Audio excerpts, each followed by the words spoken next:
باللہ العلی العظیم اعوذ باللہ من الشیطان اللعین الرجیم بسم اللہ الرحمن الرحیم الحمد للہ رب العالمین والصلاة والسلام علی خیر خلقہ واشرف الانبیاء والمرسلین وسیدنا ومولانا ابوالقاسم محمد اللہم صلی علی محمد وآل محمد والسلام علی البیت الطیبین الطاہرین المعصومین ولعنۃ اللہ علی اعدائہم اجمعین اما بعد فقد قال اللہ سبحانہ فی کتابہ المجید والفرقان الحمید بسم اللہ الرحمن الرحیم فلا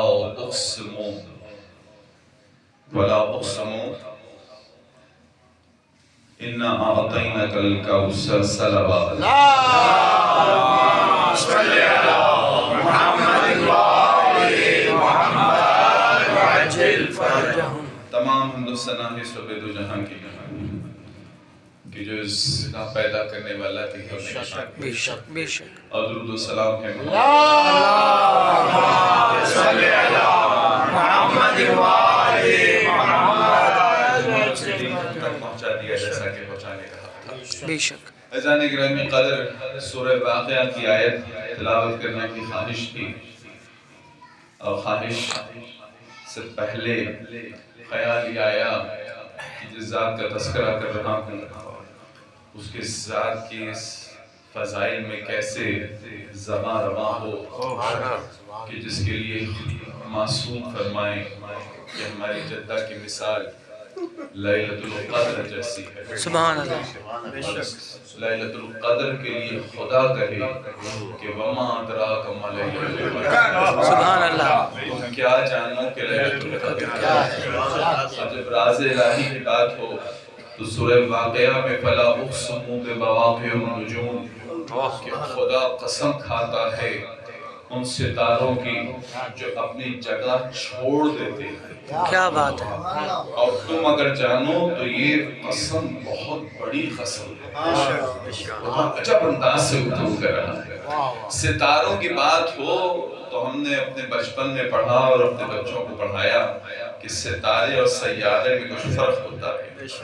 کہا کہ کیا فرق ہوتا ہے؟ سیارہ وہ ہوتا ہے جو اپنے مقام پر ٹھہرا نہ رہے، اور ستارہ وہ ہوتا ہے جو اپنے مقام پر ٹھہرا رہے۔ کیا بات ہے، سبحان اللہ سبحان اللہ۔ سیارہ ہے، یہ ستارہ نہیں ہے، کیونکہ یہ مسلسل حرکت کرتا ہے۔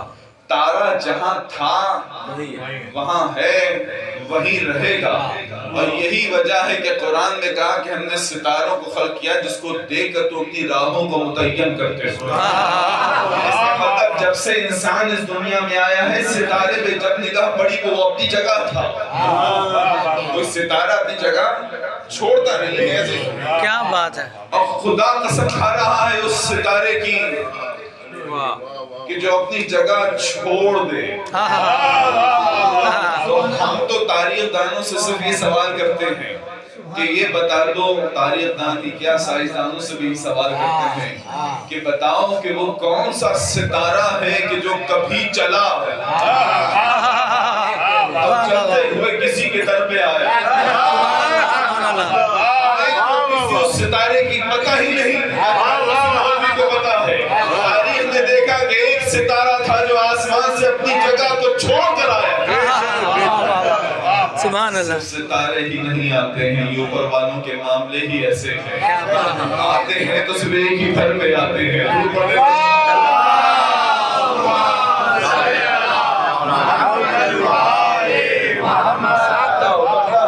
اسی طرح اترتا ہے، اوپر والے اترتے ہیں تو اسی طرح اترتے ہیں۔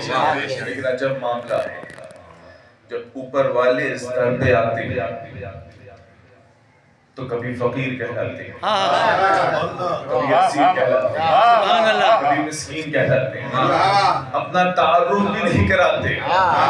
عجب معاملہ ہے جب ہم نے اس قرآن میں دیکھا، آقا تشریف فرما ہے کہ حضرت ابراہیم سے بلند کوئی نبی نہیں ہے، ایسے ہی ہے، تمام نبیوں میں بلند تر بعد پیغمبر اگر کوئی ہے حضرت ابراہیم ایسے ہی ہے.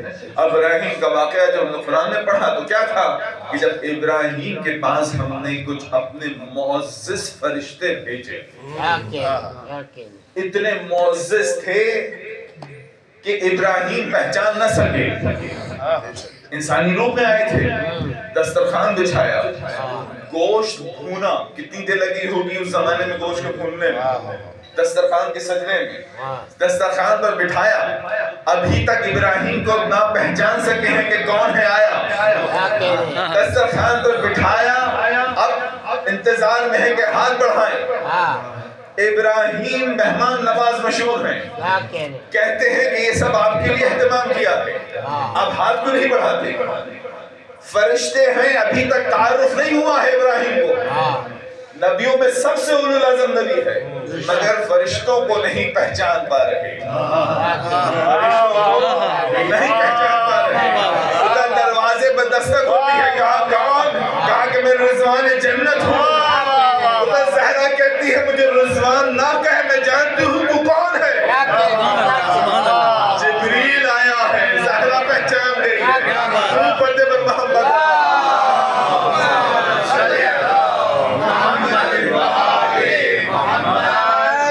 نبی ہے، فرشتوں کو نہیں پہچان رہے. اب پہچانتے کیسے؟ ہاتھ بڑھائیے. فرشتے ہاتھ نہیں بڑھاتے. کہا کیا بات ہے آپ ہاتھ نہیں بڑھاتے؟ کہا ابراہیم آپ کو ہم دکھتے انسان ہیں فرشتے. سبحان اللہ. اب اتنا اولو العزم نبی ہے، اب سمجھتا ہے کہ فرشتے آئے ہیں، اب پہچان گیا کہ فرشتے ہیں، لیکن جب تک تعارف نہ ہوا نہیں پہچان سکے. معنی سمجھ میں آ گیا؟ فرق سمجھ میں آ گیا؟ بھئی بات یہ ہے، یہ در ابراہیم تھا. یہ کہوں کہ یہ خلیل اللہ کا در تھا کہ جس پر آ کر فرشتوں کو پہچانا نہیں گیا. لیکن جب فرشتے حجاب اللہ کے در پہ آ جائیں سارے حجاب اٹھ جاتے ہیں، سارے حجاب اٹھ جاتے ہیں. عزیزوں کہا کہ اب میں نے بنا تو لیا ہے، میرا دل جوئی کی خاطر ہی ہاتھ بڑھا دیجیے. دل جوئی کی خاطر ہی ہاتھ بڑھا دیے. چاہا کہ پوزیشن واضح کریں. خدا نے ابراہیم تمہاری مہمان نوازی کو قبول کر لیا ہے. ہم فرشتے ہیں، ہم میں کوئی خواہش نہیں ہے، ہم میں کوئی ضرورت نہیں ہے، ہم میں کوئی طبیعتوں کا میلان نہیں ہے. ہمارے لیے یہ رزق ضروری نہیں ہے، ہمیں اس کی ضرورت ہی نہیں ہے، خواہش نہیں، ضرورت بھی نہیں ہے. کہا ہاتھ بھی نہیں بڑھائیے گا. اللہ اکبر، قربان جائیے. فرشتوں نے اپنی اصلیت بتائی اور کہا کہ ہمیں روٹی کی ضرورت کی احتیاج ہی نہیں ہوتی ہے، لیکن جب تیرے سیدہ پیارا ہو تو سجدہ سے کہتے ہیں اگر ہو سکے تو سیدہ کی روٹیاں ہمیں نصیب ہو. درود پڑھتے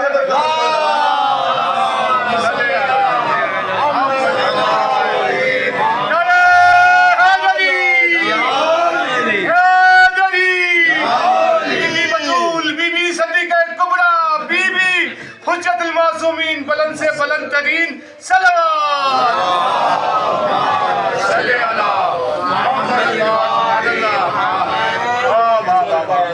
ایک عالم نے ایک واقعہ بتایا کہ ہمارے محلے میں ایک صاحب نے فدق کو پڑھ کر دین حق قبول کر لیا. تو ان سے ایک سنی ادیب نے آ کر سوال پوچھا کہ آخر کیا وجہ ہے آپ نے مذہب حق کیوں قبول کر لیا؟ کہا کہ میں کیسے قبول نہ کرتا کہ جس مذہب کی بنیاد فاطمہ اور فاطمہ کا نام کبھی غور سے سنا ہے؟ فاطمہ وہ کہ جس کے نام کے آخر میں ماں آتا ہے.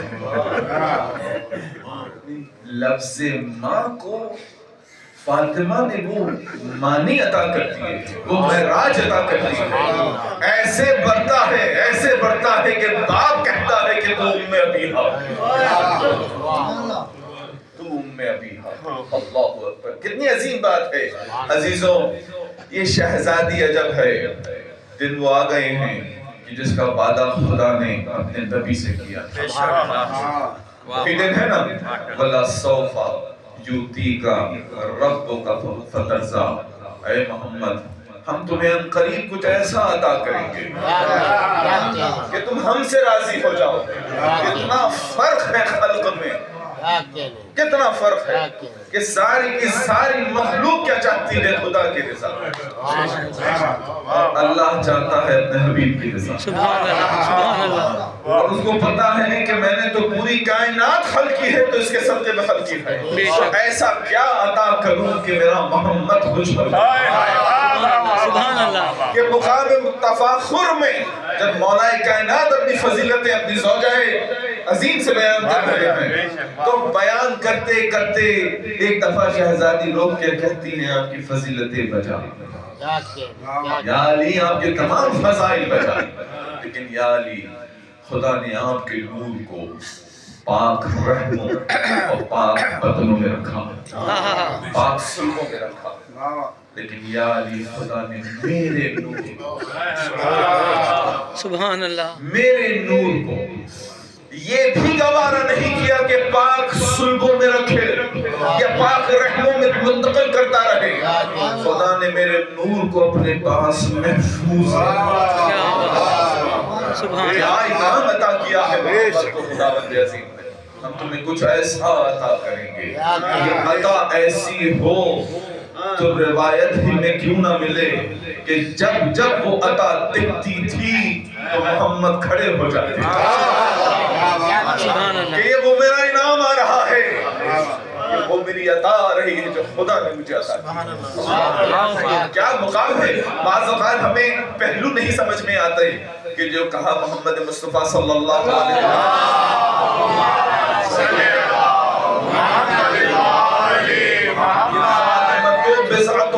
فاطمہ میرا ٹکڑا ہے. سورہ طٰہٰ کا نزول ہو رہا ہے, محمد کا نواسا, بڑا نواسا گود میں ہے. نزول ہوا, نواسے نے سوچا کہ کیوں نہ میں سب سے پہلے جا کر اپنی ماں کو بتاؤں سورہ طٰہٰ کا نزول ہوا ہے. بچہ گود سے اترا. کتنی دور ہے مسجد نبوی میں شہزادی کا دروازہ. جو لوگ گئے ہیں ماشاءاللہ, جو نہیں گئے ہیں خداوند عالم کو لے جائیں. جو منبر رسول ہے اور اس سے کتنا دور ہے, چند قدم. اب سوچئے چند قدم دوڑتا ہوا وہ ننھا شہزادہ ماں کے پاس پہنچا ہے. جیسے ہی ماں کے پاس پہنچا تو کیا دیکھا کہ مصلی پہ بیٹھی ہے ماں اور تلاوت کر رہی ہے سورہ طٰہٰ. ادھر طٰہٰ کی تلاوت مکمل ہوئی تو ماں سے عجب سوال کیا, اماں میں تو تمہیں بتانے آیا تھا کہ سورہ طٰہٰ ابھی نازل ہوا ہے, یہ کیا ممکن ہوا کہ آپ سورہ طٰہٰ کی تلاوت کر رہے ہیں. اس وقت شہزادی نے کہا کیا تم نہیں جانتے میرے بابا نے میرے بارے میں کیا کہا ہے کہ فاطمہ تو بضعۃ منی. ادھر فرشتہ ادھر سناتا تھا, ادھر فاطمہ کو سنائی دیتا تھا.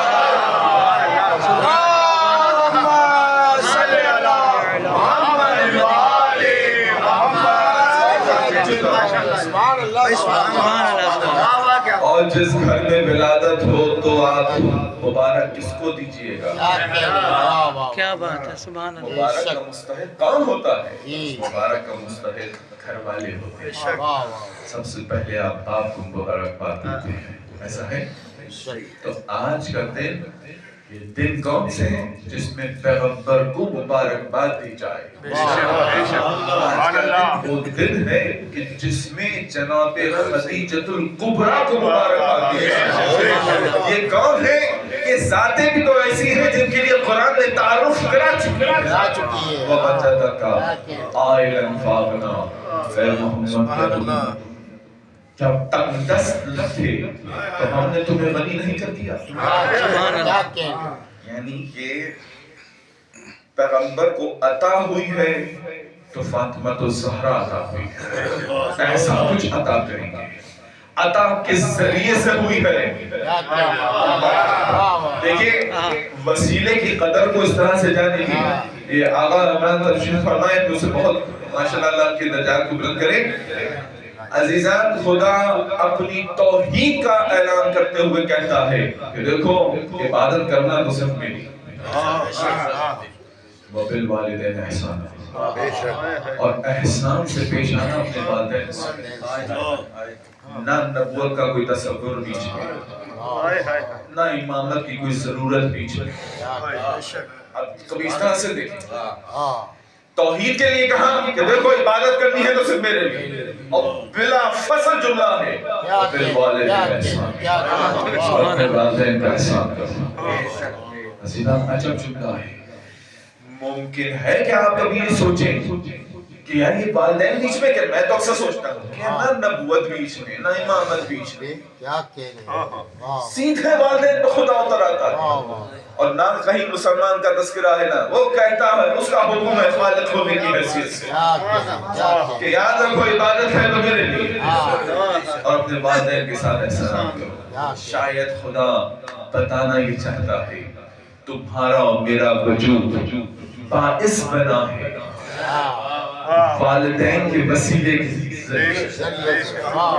خدا گویا بتانا چاہتا ہے کہ یاد رکھو میرے دین میں توحید کے بعد پہلا پیغام یہ ہے کہ وسیلے کی قدر کرو.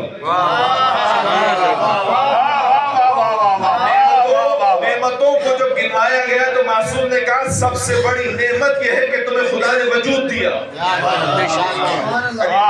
میں اور آپ اپنی نعمتوں کا شروعات ہی کب سے کریں گے؟ جب تک میں اپنے وجود کو نہ کر جانوں کی نعمت ہے. میں ہوں تو باقی نعمتیں ہیں، میں نہیں تو نعمتوں کا کوئی تصور نہیں. امام فرماتے ہیں کہ سب سے بڑی نعمت یہ ہے کہ خدا نے تمہیں وجود عطا کیا ہے. اب سمجھیے گا یہ وجود کن کے وسیلے سے آیا؟ تو کہا کہ جو نعمت وسیلہ بنی ہے اس کو سمجھ لو. اب اگر نعمتوں میں سب سے بڑی وہ نعمت جس کے لیے خدا نے کہا کہ قیامت میں ہم تم سے سوال کریں گے، تو پوچھا معصوم کس سے سوال کیا جائے گا؟ پہلے غیر معصوم کے پاس گیا تھا، کہا یہی پوچھا جائے گا کتنے لقمے کھائے، کتنی سانسیں لی. کہا یہ جواب دیا ہے اس نے. جی مولا یہی جواب دیا ہے. اسے پوچھنا کہ تم گھر میں دسترخوان لگاتے ہو، کبھی جاوید کربلائی گنے گے کہ کتنی پوریاں کھائیں؟ مجھے نہیں معلوم کہ مینو میں ہے کیا گنیں گے. اللہ اکبر. امام نے کہا جو نعمت کا سوال قیامت میں ہوگا وہ ولایت علی کے بارے میں. اب سمجھیے گا پہلی نعمت ہے وجود، اور اس وجود کی کامیابی کا سبب ہوگا صرف اور صرف ولایت علی بن ابی طالب. ایسے ہی اسی نعمت کا یعنی وجود کے بعد سب سے بڑی نعمت ولایت ہے. اب سمجھیے گا کہ وسیلے کی اہمیت بتانے کے لیے خدا نے کہا کہ والدین پر احسان کرو، اور اس پر احسان کرو کہ جو تمہاری بقا اور شفاعت کا باعث ہو. پیغام تو در حقیقت یہ تھا صرف لانے والے کے لیے نہیں، اس کی تو قدر کرنی ہے. یہ خیال کرنا ہے کہ جب معاملہ آخر میں طے ہوگا وہاں شفاعت ملے گی کہ نہیں ملے گی. ایک عارف کا بڑا خوبصورت قول یاد آ گیا، کہتا ہے کہ نعمتوں کے سارے تصرفات جتنے بھی خیالات آتے ہیں وہ سب عبث ہیں. اگر نعمت اصلاً کوئی انسان سمجھے تو صرف اور صرف شفاعت میں. دیکھیں نا آپ کا میرا معاملہ کیسے ہوا. والدین کے ذریعے سے دنیا میں آئے، وسائل و اسباب کے معاملات میں چلتے رہے، پریشانیاں معاملات چلتے رہے، سب ہو گیا. جب آخری سانس آتی ہے نا تو انسان یہ نہیں سوچتا کہ میں نے گھر کتنے بنائے، نہ یہ خیال آتا ہے کہ بینک میں بیلنس کتنا چھوڑا، کچھ نہیں خیال آتا. جب حقیقت واضح ہو جاتی ہے تو انسان کو پتہ چلتا ہے کہ معاملہ تو یہاں پھنس گیا. میں تو پھنس گیا. مجھے مرحوم اپنے دادا خدا ان کے درجات بلند کرے آخری سانسوں میں کہا کرتے تھے بیٹا مجھے نماز شب میں نہیں بھولنا. روتے ہوئے کہتے تھے جب انسان کو اپنی بے وقتی کا یقین ہو جائے کہ یہ دنیا ایسی تھی کہ اس سے میں پڑا، اس سے میں جوان ہوا، کمزور تھا طاقتور ہوا، اسی دنیا نے مجھے پھر کمزور کر دیا۔ کمزوری کا عالم یہ ہے کہ میں بالکل بچے کی طرح واپس پلٹا دیا گیا۔ سورہ یاسین کے ہم خلقت میں اوندھا کر دیتے ہیں، بالکل پلٹا دیتے ہیں، وہی حرکتیں، وہی مجبوریاں بالکل ویسے ہی ہو جاتے ہیں، نہیں ہو جاتے۔ آخر میں آ کے صرف اور صرف انسان سے اگر پوچھا جائے کہ تمہاری خواہش کیا ہے، مولا کائنات واپس آ رہے ہیں جنگ سے، لمبی جنگ تھی صفین کی، قبرستان پر رکے ہیں، اور وہ خطبہ یاد ہے جو بلا اجتماع سے مثال لے رہا ہوں، کہا کہ اگر ان کو موقع دیا جائے، ان سے پوچھا جائے کہ ہم دنیا والوں کے لیے کوئی نصیحت ہو تو کر دو، تو یہ بتائیں گے کہ تقوی سے بہتر کوئی نصیحت نہیں۔ مقصد حیات سمجھ میں آ جائے تو اصل مقصد کیا ہے کہ شفاعت مل جائے، کس کے اکاؤنٹ میں کتنا کریڈٹ ہے۔ اچھا میں اور آپ اکثر مغالطے میں رہتے ہیں کہ آج 5 وقت کی نماز ہو گئی تو گویا کریڈٹ ہو گیا۔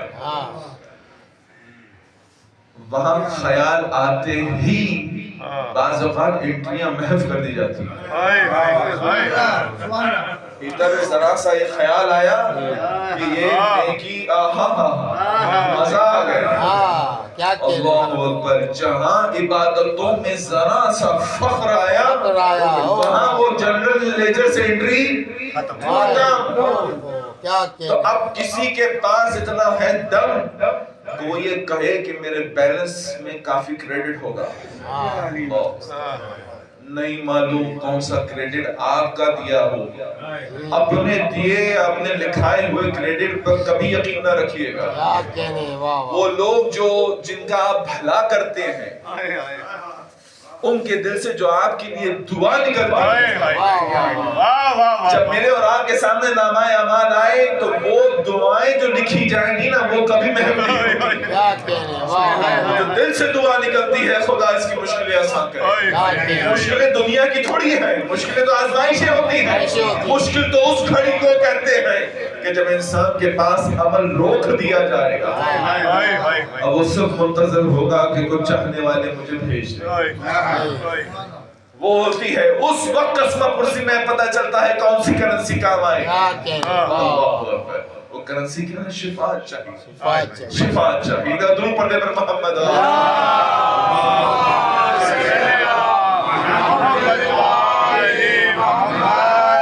ختم ہوا۔ 5 منٹ آپ سے اور لینے ہیں۔ دیکھیے یہ ولادت کا معاملہ تھا،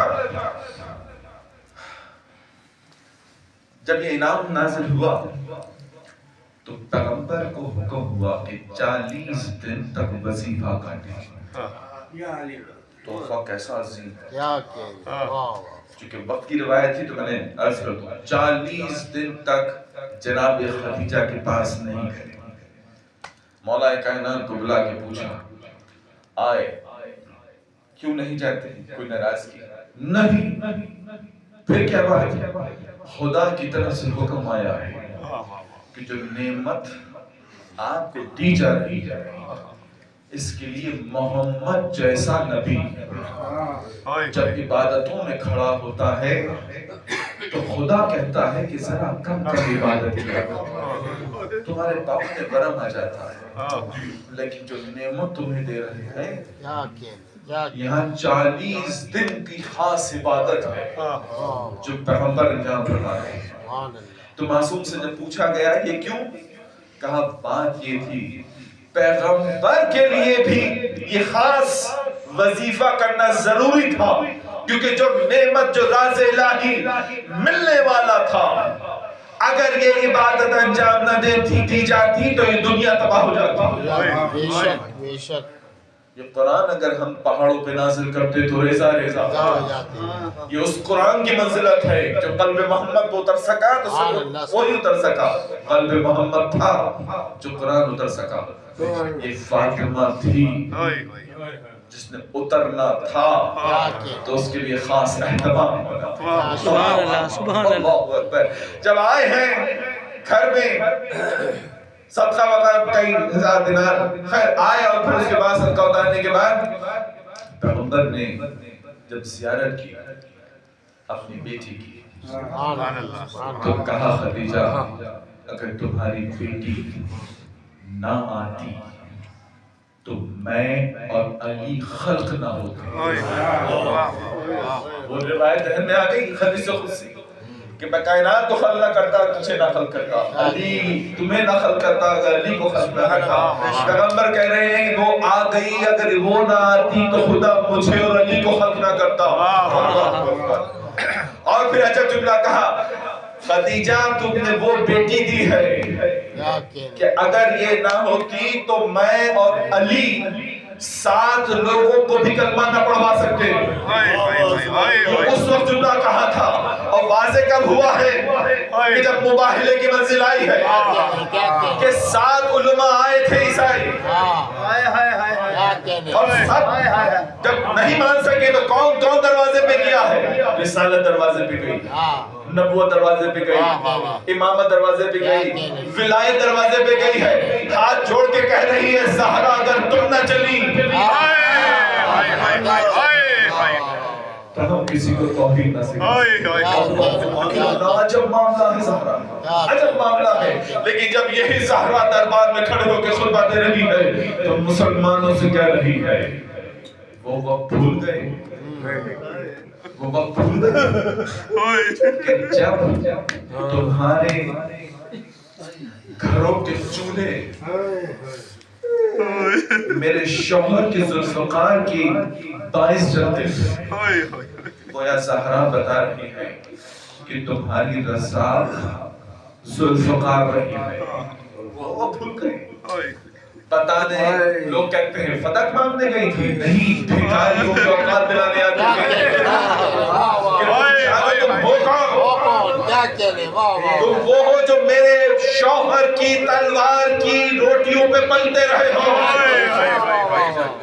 اللہ وہ ہے زہرا. آخری واقعہ, یہ جو محبتیں آپ کے دلوں میں ہیں اسی کی تو خدا نے کہا ہے, اسی کی تو مانگا کیا ہے. قربہ سے محبت تو مانگی گئی ہے, لیکن اس محبت کو ذرا سوچیے کتنی قیمتی ہے. امام صادق آل محمد صلی اللہ علیہ وسلم.